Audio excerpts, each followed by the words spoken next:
সরকারি পুকুর অবৈধভাবে দখল করার অভিযোগ এক ব্যক্তির বিরুদ্ধে। ঘটনাটি ঘটেছে সাগরদিঘি ব্লকের কাঁচিয়া বিষ্ণুডাঙ্গা মৌজা এলাকায়। সরকারি পুকুর দখল করে রাখার অভিযোগ সাধু সিংহ নামে এক ব্যক্তির বিরুদ্ধে। অভিযোগ পাটকেলডাঙ্গা গ্রাম পঞ্চায়েত প্রধান সাহেবা থেকে এলাকাবাসীর।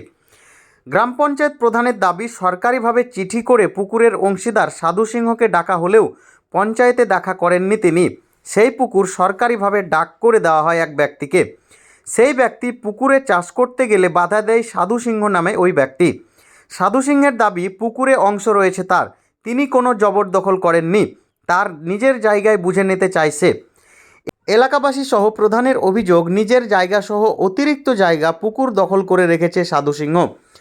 ঘটনাকে ঘিরে ব্যাপক চাঞ্চল্য ছড়ায় সাগরদিঘি ব্লকের কাঁচিয়া বিষ্ণুডাঙ্গা মৌজা এলাকায়। চলুন শুনি কে কি বলছেন। ওটা অন্যায় কথা। আমার এই দাগে 1984 দাগে 24 শতক জায়গা আমার নিজের রেকর্ডের সম্পত্তি ঢুকে আছে। দীর্ঘদিন ডাক হচ্ছে, ডাকে যখন আমি অংশগ্রহণ করছি ডাক 2,90,000 3,90,000 এরকম ডাক হয়েছে। আমি তো সে টাকা দিতে পারবো না। তখন প্রধানের হাত পা ধরে 50,000 20,000 দিচ্ছি, রসিদ পাইনি। দীর্ঘদিন এই কাজ হয়েছে।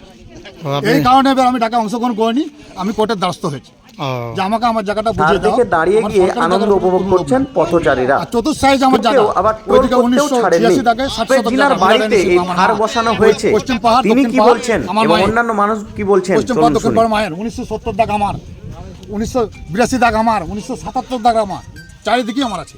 আর মানে পঞ্চায়েত বলতে চাইছে গোটাটাই আমি খাস খেয়েছি, গোটাটাই খাস খেয়েছি বুঝলেন। দীর্ঘদিন যখন প্রধান থাকছে, এর আগে দীর্ঘ প্রধান ছিল, আমাকে দুপুরবেলায় নোটিশ করছে, সকালবেলায় মানে 10টার দিকে নোটিশ করছে, সন্ধ্যাবেলা আমার বাড়ি এসে নিয়ে গেছে। আমি কোন জায়গায় যাবো? মানে আপনার যে 24 শতক জায়গা সেটা আপনি পাচ্ছেন না, না। আপনাকে পঞ্চায়েত বুঝিয়ে দিচ্ছে না। কি নাম আপনার? সাধু সিং। কোন বাড়ি আপনার? কাঁচিয়া ঘোষপাড়া এই এলাকায় বাড়ি। হ্যাঁ। বলতে আমরা এই পুকুরটা নিয়ে, পঞ্চায়েতের পুকুর নিয়ে চিঠি করেছিলাম। তারপরে সাধু সিংহ যখন চিঠির কোনো পায়নি, তারপর পুকুরটা ডাক হলো। ডাক হওয়ার পরে বিষ্ণুডাঙ্গা থেকে একজন অংশগ্রহণ করলো, সেখানে পুকুরটা পেয়েছে 47,500-তে। এবার উনি বলছেন যে এই পুকুরটা আমি আগে চাষ করতাম, আমার অংশ আছে। তাই এবার উনি করেছিল আড়াই এসেছিলো আজকে, এসে বললো যে এই পুকুরটা আমাকে আমার অংশ বুঝিয়ে দিতে হবে, আর যেটা অঞ্চলের অংশ সেটা ওরা বুঝে নেবে। তাই উনি আজ পারল না, সিদ্ধান্ত 7 দিনের মধ্যে যাই হোক একটা কিছু করা হবে, এখানে সিদ্ধান্ত। কতটা পুকুরটা জমিটা দিদি? 1 একর 55। এটা কোন এলাকা? এটা কাঁচিয়া বিষ্ণুডাঙ্গা। আপনার নাম? আপনার নাম পরিচয়? আমি পাটকেলডাঙ্গা পঞ্চায়েতের প্রধান মীরা খাতুন। একেবারে ধন্যবাদ। বিষয়ে এত এইখানে ঝামেলা হচ্ছে? ঝামেলা বলতে এই যে আপনারা যে পুকুরটা দেখতে পাচ্ছেন, এই পুকুরটা 1 একর 55। এটা 3 বছর অন্তর অন্তর একটা নিলাম হয় পঞ্চায়েত থেকে, এটা পঞ্চায়েতের আন্ডারে আছে। 1 একর 55। এখানে সাধু সিংহ এবং মধুসিংহ ওনারা দাবি করছেন আমাদের 24 শতক অংশ আছে, 24 শতক। এবার এখানে যেটা দাবি, সবার যেটা দাবি সেটা হচ্ছে যে 1 একর 55-র মধ্যে ওর 24 শতক। তো 1 একর 55 কিন্তু কেন এখানে দখল করতে পারেন? অবৈধভাবে 2022 সাল থেকে উনি 2022 সাল থেকে অবৈধভাবে এখনও চাষ করছেন। এখানে যারা আমরা 2রা সেপ্টেম্বর আমরা নিলাম করেছিলাম, সেই নিলামে আকবর শেখ বিষ্ণুডাঙ্গার উনি এই নিলামে পেয়েছিলেন।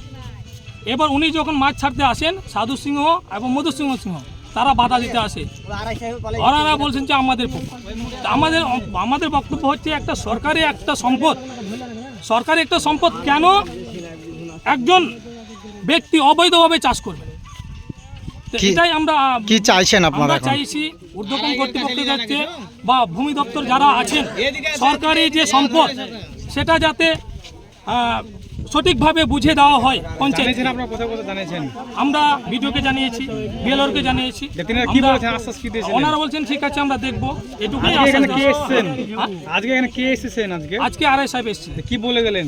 এখন পর্যন্ত উনি বলছেন ঠিক আছে আমরা 7 দিনের মধ্যে একটা ফয়সালা করে দেবো, এইটুকু একটা আমাদের সামনে বলে দিলেন। আপনার নাম পরিচয়? আমার নাম মন্টু হাসদা, আমি গ্রাম পঞ্চায়েতের মেম্বার। টাকা আপনি পেয়েছেন, আপনাকে দখল দিচ্ছেন না, আপনি কার কাছে গেছেন? পঞ্চায়েত থেকে নিয়েছেন। আজকে কি ফয়সালা হলো? কি ফয়সালা হলো?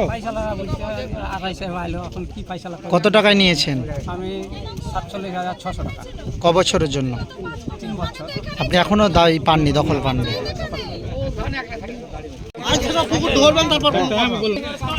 যে নিয়েছে সে পুকুরে আপনার ই করতে এসেছিল, দখল এসেছিল পঞ্চায়েত। কে নিয়েছিল? পুকুরটা নিয়েছে আত্মস্য। হ্যাঁ, কে দখল করে আছে? সাধু সিংহ দখল করে আছে। একবার মাছ এই পুকুরে এসেছিল, পুকুরে এসে মাছ ছেড়েছে, মাছ ছেড়তে এসেছিল, তো আবার বাধা দিয়েছে। ও এসে বলছে যে আমরা পুলিশ নিয়ে এসে জোর করে মাছ ধরবো, কারোর যদি ক্ষমতা আছে তো রুখে দেখাবে। আমরাও প্রতিবাদ করলাম যে তুমি কেমন করে পুলিশ নিয়ে এসে মাছ ধরবে, তোমার পুলিশ নিয়ে মাছ ধরাটাই দেখবে।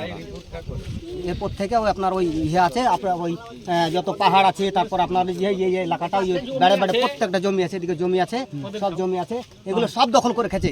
ওর মাত্র 11 শতক 22 শতক জায়গা আছে। ও আপনার এক জায়গাতে আছে 24 শতক বলছে একটা কাগজে, এক জায়গাতে আপনার 22 শতক। 22 শতক। আপনার 22 শতকে 1 একর 55 শতক সরকারি জায়গা ও কি করে দখল করে? ক বিঘা হবে আনুমানিক? 1 একর আপনার ওই 5 বিঘা মতন। কি চাইছেন আপনারা এখন এলাকাবাসী হিসাবে? এলাকাবাসী যে ডাক নিয়েছে তাকে দিতে হবে। ওইটা চাইছেন? হ্যাঁ। কি নাম আপনার? আমার নাম রমজান শেখ। কে আজকে এসেছিল? আরআই সাহেব এসেছিল। আরআই সাহেব বলছে যে আমরা আরআই সাহেবকে ধরেছিলাম, আমরা করে ধরলাম, তো আরআই সাহেব এখান থেকে চুরি করে পালিয়ে গেল। হ্যাঁ, আরআই সাহেব ওই পয়সা খেয়ে নিয়েছে, পয়সা খেয়ে নিয়ে সাধুর বাড়িতে চলে গেল আরআই সাহেব। আপনারা কাকে কাকে জানিয়েছিলেন? আমরা মানে পঞ্চায়েতের যত আপনার ইয়ে আছে, স্টাফ আছে, সবাই জানে। পঞ্চায়েতের মেম্বার যত আছে সবাই এখানে উপস্থিত আছে। পঞ্চায়েতের যত মেম্বার আছে এখানে সব উপস্থিত আছে। জানছে। ধন্যবাদ। পঞ্চায়েতের যেহেতু জায়গা আছে যেটুকু 1 একর 55 শতক, ওই জায়গাটা যাতে পঞ্চায়েত সরকারি খাতায় চলে যায়। আর যেটুকু 22 শতক না 24 শতক সাধুর আছে